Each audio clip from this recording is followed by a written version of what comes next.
नमस्कार। आज का जो हमारा टॉपिक है वो है संविधान में भाग। और वर्तमान में जो भारत का संविधान है उसमें 22 भागों का उल्लेख है।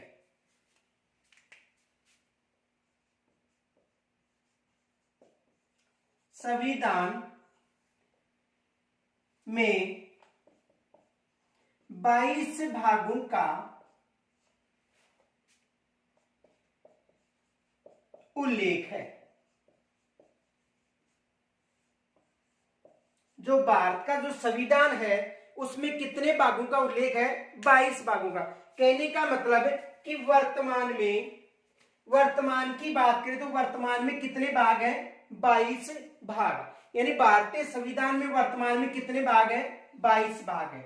तो देखो भारतीय संविधान में जो 22 भाग है और किस भाग में कौन से अनुच्छेदों का उल्लेख किया गया है उसका अध्ययन करेंगे। तो देखो भाग प्रथम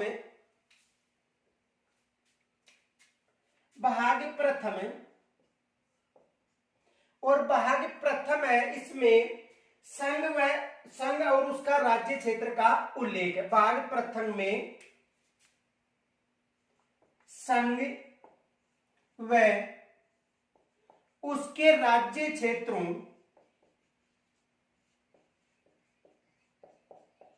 का उल्लेख है।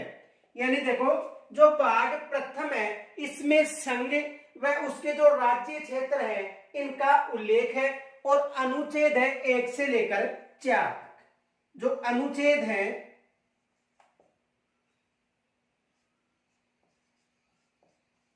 1 से लेकर 4 तक। तो देखो भाग जो प्रथम है इसमें भारत के जो संघराज्य क्षेत्र है उनका उल्लेख है।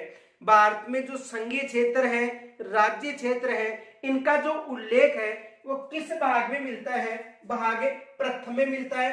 अब देखो इस भाग प्रथम में अनुच्छेदों की बात करें तो अनुच्छेद 1 से लेकर 4 तक उल्लेखित है।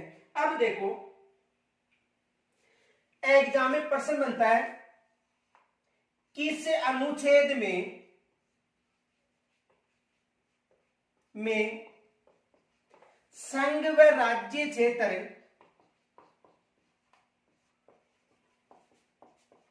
का उल्लेख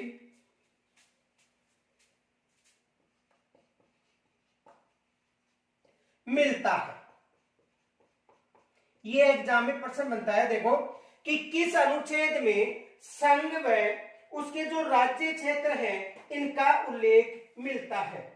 तो देखो एग्जाम में यहां से प्रश्न बनता है, देखो भाग 1 और भाग 1 में संघ व उसके जो राज्य क्षेत्र है, संघीय क्षेत्र और राज्य क्षेत्र, उनका उल्लेख मिलता है। अनुच्छेद है 1 से लेकर 4 तक। अब देखो एग्जाम में यहां से प्रश्न बनता है कि किस अनुच्छेद में संघ व राज्य क्षेत्र या उसके राज्य क्षेत्र का उल्लेख मिलता है। तो किस अनुच्छेद में मिलता है? देखो अनुच्छेद प्रथम में। किस अनुच्छेद में मिलता है? अनुच्छेद प्रथम में। यानी संघ व उसके राज्य क्षेत्र, संघ व उसके राज्य क्षेत्र है का जो उल्लेख है किस अनुच्छेद में मिलता है? अनुच्छेद प्रथम में मिलता है। और भाग कौन सा है? भाग प्रथम है। दूसरा प्रश्न ये बनता है कि नए राज्यों का प्रवेश नए राज्यों का प्रवेश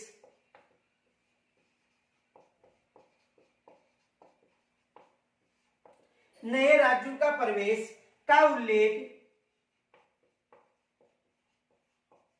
नए राज्यों के प्रवेश का उल्लेख किस अनुच्छेद में मिलता है?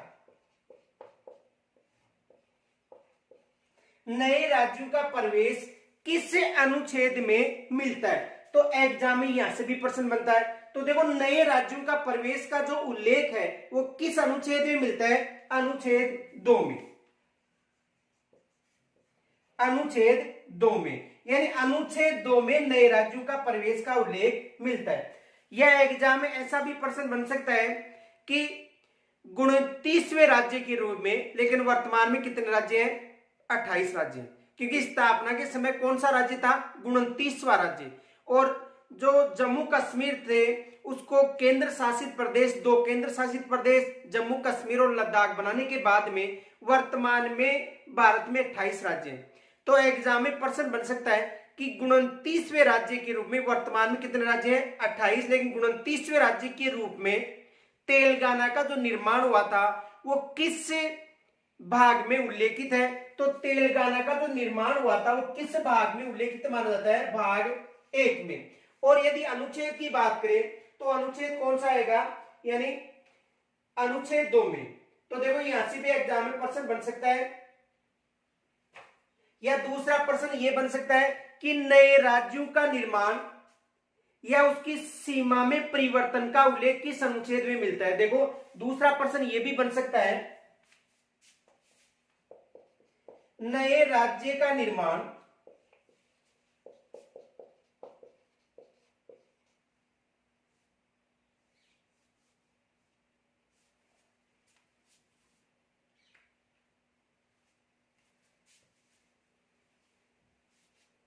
नए राज्यों का निर्माण व सीमा परिवर्तन का उल्लेख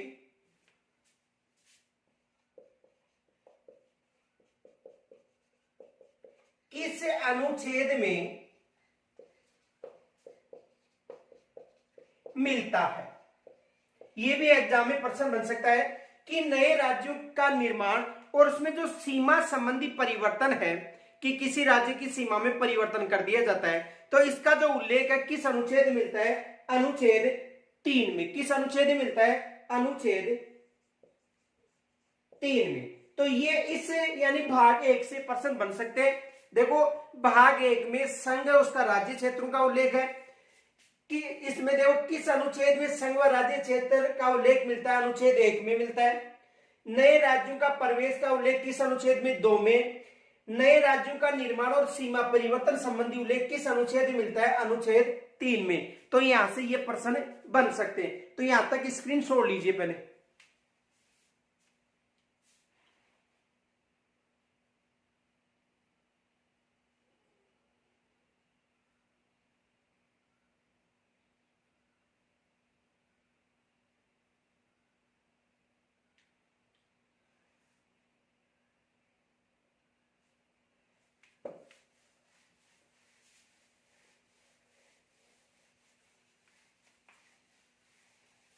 देखो भाग 2 में नागरिकता का उल्लेख है।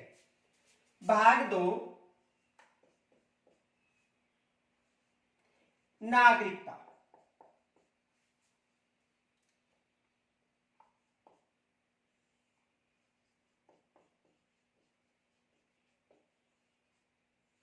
भाग 2 में किसका उल्लेख है? नागरिकता का उल्लेख है। और अनुच्छेद है 5 से 11।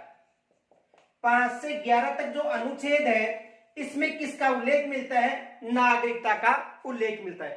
तो भाग 2 में नागरिकता का उल्लेख है और अधिकतर एग्जाम में यहां से प्रश्न भी बनता है। देखो नागरिकता है भारत की जो इकहरी नागरिकता है, तो ये याद रखना, जो भारत की नागरिकता है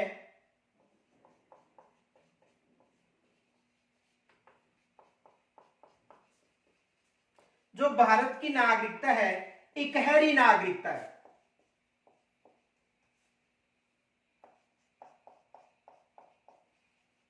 जो भारत की नागरिकता है वो कैसी नागरिकता है? इकहरी नागरिकता।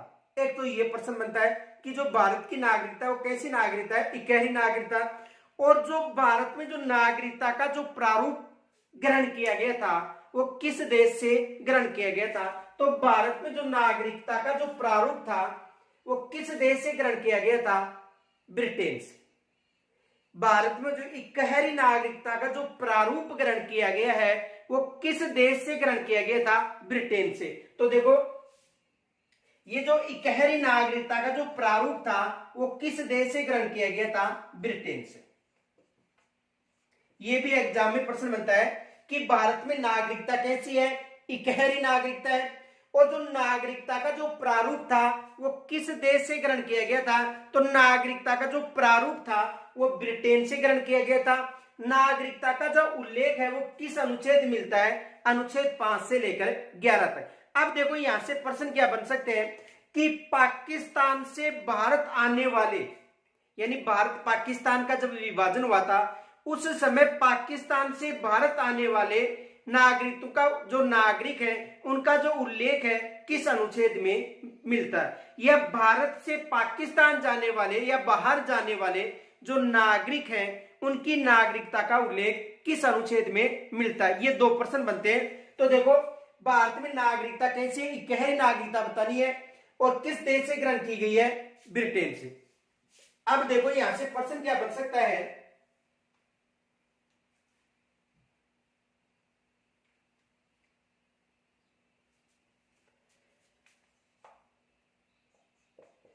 पाकिस्तान से भारत आने वाले नागरिकों की नागरिकता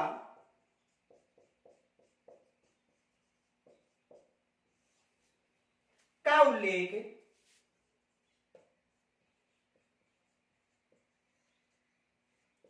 किस अनुच्छेद में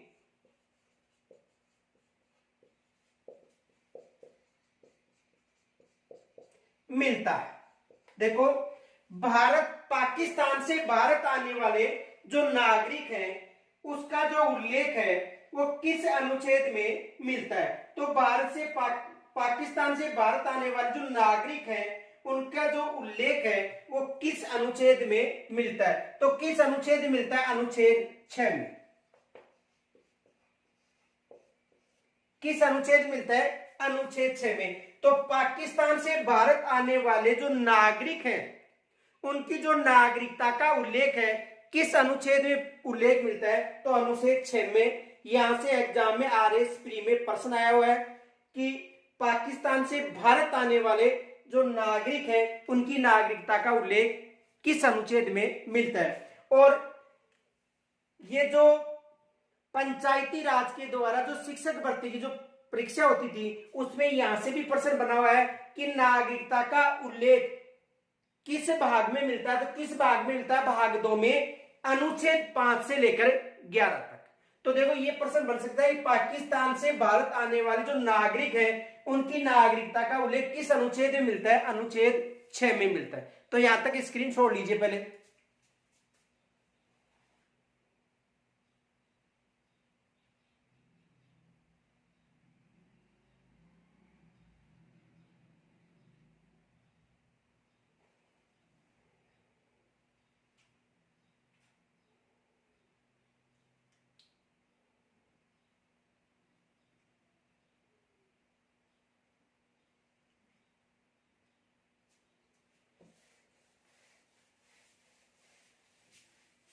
दूसरा प्रश्न ये बन सकता है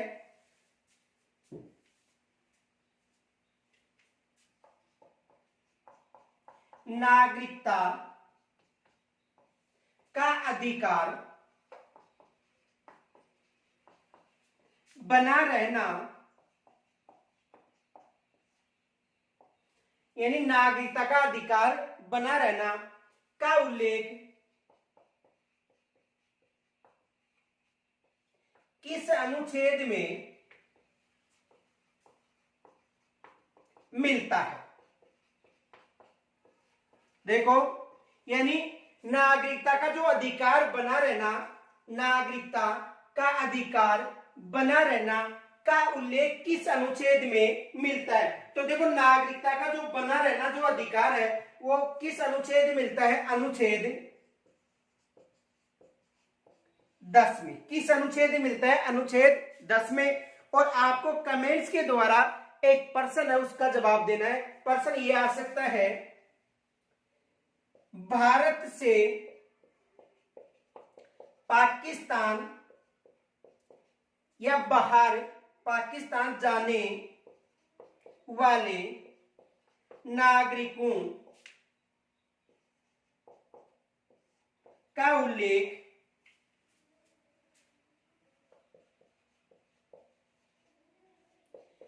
किस अनुच्छेद में मिलता है। यानी देखो, भारत से पाकिस्तान या भारत से बाहर, या तो पाकिस्तान आ सकता है या भारत से बाहर जाने वाली जो नागरिक है उसकी जो नागरिकता है उसका उल्लेख किस अनुच्छेद में मिलता है। ये आपको कमेंट्स के द्वारा बताना है कि भारत से बाहर जाने वाले या भारत से पाकिस्तान जाने वाले जो नागरिक हैं उनकी नागरिकता का उल्लेख किस अनुच्छेद में मिलता है। ये कमेंट्स के द्वारा आपको बताना है। तो यहां तक स्क्रीन छोड़ लीजिए।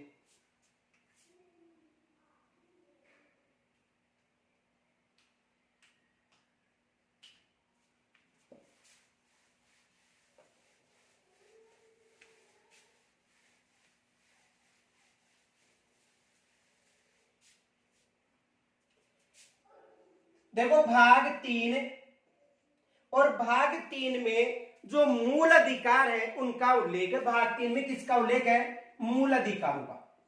मूल अधिकारों का उल्लेख भाग 3 में किनका उल्लेख है? मूल अधिकारों का उल्लेख है। और अनुच्छेद 12 से लेकर 35 तक इनका उल्लेख मिलता है। यानी अनुच्छेद 12 से लेकर 35 तक जो मौलिक अधिकार है उनका उल्लेख मिलता है। तो देखो, भाग 3 मूल अधिकारों का उल्लेख मिलता है। अनुच्छेद 12 से लेकर 35 तक इन मूल अधिकारों का उल्लेख है। अब देखो, संविधान निर्माण के समय यदि बात करें तो 7 मौलिक अधिकार थे। और ये जो मौलिक अधिकार है किस राष्ट्र से ग्रहण किए गए? तो यहां से प्रश्न बनता है। देखो क्या प्रश्न बनता है? प्रश्न ये बनता है, भारतीय संविधान में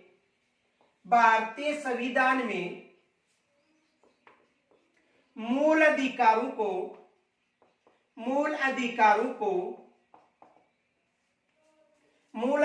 को किस देश से या किस राष्ट्र से, किस देश से ग्रहण किए गए हैं। यह प्रश्न एग्जाम में बन सकता है कि भारतीय संविधान में जो मूल अधिकार थे वो किस राष्ट्र से ग्रहण किए गए हैं। एग्जाम में यहां से प्रश्न बनता है। तो देखो, जो हमने पीछे का जो वीडियो है जिसमें विदेशी राष्ट्रों से जो स्रोत ग्रहण किए गए उनमें भी इसका उल्लेख बताया था आपको। तो देखो, भारतीय संविधान में जो मूल अधिकार है वो संयुक्त राज्य अमेरिका से ग्रहण किए गए। किससे ग्रहण किए गए? संयुक्त राज्य अमेरिका। किस राष्ट्र से ग्रहण किए गए? संयुक्त राज्य अमेरिका से ग्रहण किए गए। तो ये एग्जाम में प्रश्न पूछा जाता है कि जो मौलिक अधिकार है भारत ने किस राष्ट्र से ग्रहण किए थे? तो मौलिक अधिकार जो भारत ने ग्रहण किया था वो संयुक्त राज्य अमेरिका से ग्रहण किए गए थे। अब देखो, ये जो मौलिक अधिकार है इसे मैग्ना कार्टा भी कहा जाता है। जो मौलिक अधिकार है इसे मैग्ना कार्टा भी कहा जाता है। और 12 से लेकर 35 तक जो अनुच्छेद है वो मौलिक अधिकार संबंधी अनुच्छेद है। देखो, मूल संविधान की बात करें, मूल संविधान में 7 मौलिक अधिकार थे। मूल संविधान में कितने मौलिक अधिकार थे? एग्जाम में प्रश्न बन सकता है। तो मूल संविधान की यदि बात करें तो मूल संविधान में 7 मौलिक अधिकार थे। मूल संविधान में कितने मौलिक अधिकार थे? 7 मौलिक अधिकार थे। वर्तमान में कितने मूल अधिकार हैं? वर्तमान में 6 मूल अधिकार हैं। देखो, वर्तमान की बात करें, वर्तमान में भारतीय संविधान में